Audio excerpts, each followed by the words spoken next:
Политичките калкулации за Монструм останаа само во бомбите. Функционерите од ДУИ Муса Џафери и Блерин Беџети денеска во судницата не се сеќаваа на детали и негираа дека политички влијаеле на судскиот процес. Во една од бомбите со Гордана Јанкуловска Беџети сугерира да не се одржува рочиште за Монструм пред избори.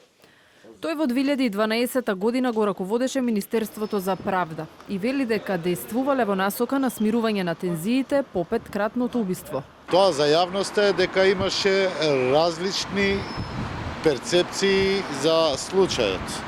И како тогашен министер сум упатил порака до судот во судска постапка да ги разјасни сите тие дилеми и да не се оствара простор на такви чувствителни теми кои се многу битни за општеството, за државата, да нема такви сериозни разидувања.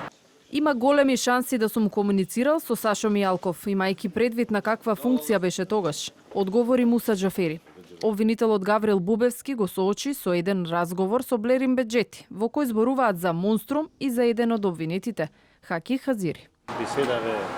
Тогаш имаше многу нејасноти во врска со тоа како да се водат постапките. Тоа цело време го зборувавме бидејќи бевме загрижени и како политички субјект и како функционери.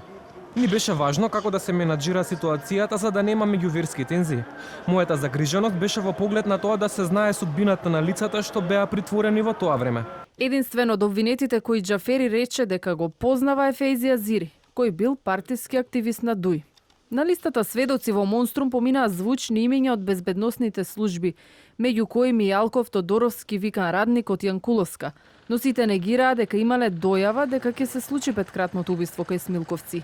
Единствено, денешниот сведок, вработен во МВР, Зоран Трајковски филмот, кажа дека од 2 места добил информација дека за Великден ќе настрадаат или полициски службеници или невини луѓе.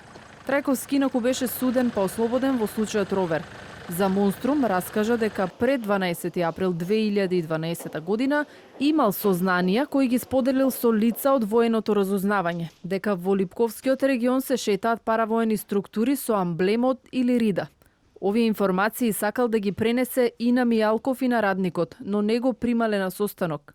По убиствата кај Смилковци бил разоружен и однесен во МВР, каде што го испрашувале и за Монструм и за Ровер, случај кој се водеше за убиствата на Маријан Тушевски и Киро Јанев.